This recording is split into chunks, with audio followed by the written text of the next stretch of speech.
Well, this is Bhavna Bhatia, and today I welcome you all to the 19 Influencers Talk on the COVID 19 series. And we have with us a leader from the supply chain industry, the CEO and founder, Reflexive Supply Chain Solutions, Dr. Rakesh Sinha, with 39 plus years with the Godrej Group. So, Mr. Sinha, firstly, welcome once again. And Mr. Sinha, we're just going to be going with some key questions for you to address. Now, Mr. Sinha, you have a lot of experience in the supply chain industry, catering to the FMCG segment. So, I would like to know, as my first question, is that Dr. Sinha, what is the impact that the COVID-19 has in the supply chain industry, catering to the FMCG sector? Yeah, Bhavna. First of all, let's admit that it's a one of a kind challenge that nobody has witnessed before. I'll explain why. Because there are disruptions on three fronts simultaneously. One is on the supply side because of the restrictions imposed due to the lockdown, because of the factory shutting down. There's a lot of disruption on the supply side. At the same time, there is disruption on the demand side. Certain products demand has gone through the roof, like hand sanitizers or face mask or even the hand wash, whereas demand for other products has come down. And thirdly, the consumer behavior is also not normal. It's quite different from the way it used to be. For example, in the past, we have seen that consumers are getting less and less patient about delivery of things. So earlier, if you were okay with getting their items in a couple of days, Sure. uh, then they started expecting it on the same day, and some of the e-com players promising delivery within a couple of hours. So consumer tolerance time has been coming down. During the pandemic, we have seen that the tolerance time has actually gone up. People are willing to wait for a day, order their items in advance, especially fruits and vegetables, get it fresh from the farms, and accept delivery even the next day. So consumer behavior is changing. They are no longer finicky about getting exactly the same item. They are okay so long as if it's any hand wash, whether it's a lime fragrance or a jasmine fragrance, doesn't matter. Whether it's a 200 ml or 300 ml or 500 ml, doesn't matter. The product matters. So portfolio simplicity has happened at consumer level. Tolerance time has gone up, and simultaneously we have seen the demand and supply disruption. So it's a big challenge for Sure. FMCG. So, Dr. Sinha, just want to know that what would the steps and measures one need to take to minimize the impact of COVID-19 in your industry? Yeah, I think the good thing is that COVID-19 has forced us to go back to the fundamentals of supply chain, which unfortunately many industries and many companies were not following. I'll Sure. explain. There are three basic fundamentals of supply chain. One is we should be listening to the consumers at all times, which means that if consumers want a product A, then we should be supplying that product and nothing else. And if the consumer demands are changing on a daily basis, gone are the days where planning used to be done on a monthly bucket or on a weekly basis. Now the planning has to be done on a daily basis, and execution has to be done on a daily basis because things are so volatile in the marketplace. So Sure. listening to the consumer on a continuous basis, on a day-to-day basis, at a very granular level, store level, what's moving, what's not moving, and also at product SKU level. So basically, going back to the first tenet of supply chain, that is listen to the consumer. Second part is whether the company is offering a unified response as a single entity to the consumer. Now I'll explain that. Hmm. In traditional planning, when companies are used to the monthly plan or a weekly plan, once the plan is finalized, then procurement has its own plan of what to purchase from whom and what's the quantity. Production has its own plan, and distribution has its own plan. If the Sure. consumer demand is different and is changing every day, now the companies either consciously or intuitively Hmm. are now responding in a single manner, in the sense that all the three functions, whether it's procurement, production, or distribution, are listening to the consumers and really changing their plans on a daily basis based on what's moving. The third part is during normal times, many of the functions focus on their individual goals. For example, manufacturing people trying to maximize the production efficiency, the productivity, procurement people buying in large batches because that's how they get it cheaper.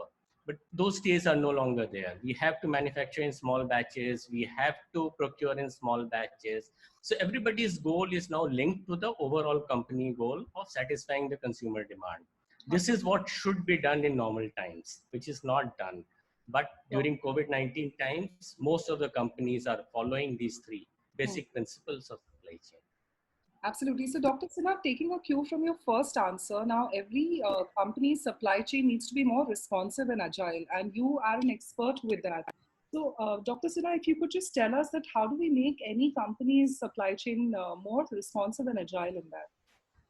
Yeah, there's so many things, but I'll just stick to the top three.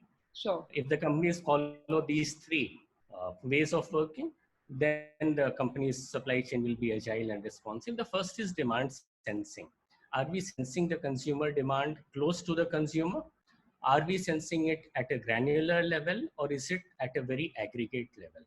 The aggregate level, I mean, is it on a weekly basis instead of a daily basis? Is it at a product portfolio level rather than individual SKU level?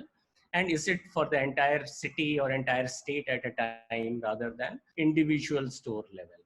Some companies have it in place, other companies don't have it. So it's time for them to improve their demand sensing capability. The second is if we want to satisfy this demand on an ongoing basis, Sure. the companies would require a lot of flexibility.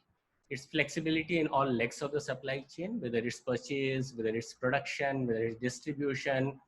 Do we have flexibility in our production lines? Can a line manufacture multiple products? If a line is meant for manufacturing product A, can we quickly change it to manufacture product B? Can many more lines now manufacture, for example, the hand wash and the sanitizers, which were not manufacturing it earlier? So what flexibility do we have? So the more flexibility a company develops in purchase, production, and distribution, the better it is. So Sure. that's the second part. The third part is the faster response.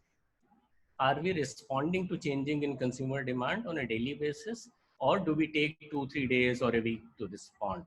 So if a plan for production schedule is frozen for a week, then it can respond only after 7 days. But if there is no concept of frozen production plan, if the demand goes up, production has to go up the next day. So how fast are we responding to the change? So these are the three basic things: the demand sensing part, the flexibility, and the faster response to Absolutely. make any company's supply chain more agile. Sure.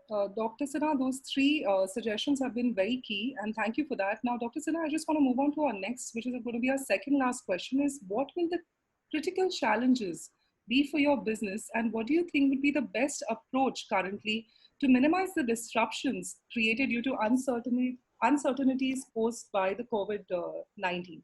What would those Yeah, be? yeah. The most important is the concept of partnership with Sure. our business partners, whether these are the vendors for our input materials, whether these are the distributors who distribute our products, whether these are the contract manufacturers.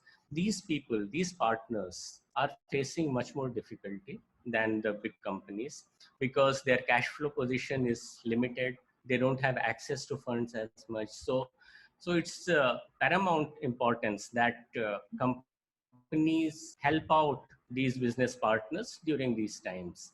So Sure. whether it's through providing cash to them, or clearing their bills early, or extending credit to the distributors, the partnership approach matters. Unless the company helps them out, they would move to some other company for their business. So, again, identifying more local vendors, more reliable vendors, and sticking to them is important rather than switching the vendor for just a small reduction in cost.